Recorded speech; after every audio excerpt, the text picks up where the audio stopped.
لو جيت بصيت على fell and felt.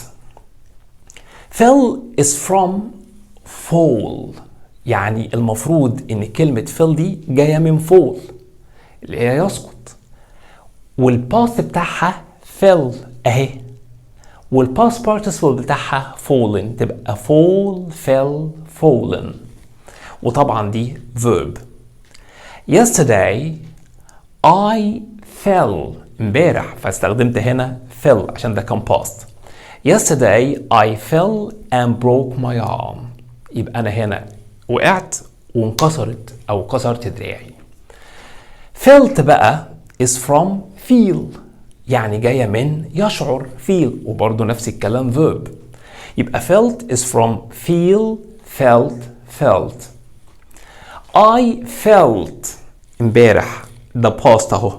I felt ill yesterday، أنا كنت امبارح مريض. But I feel okay today، يبقى هنا استخدمت هنا felt ده كان past، استخدمت هنا feel ده كان عشان ده present.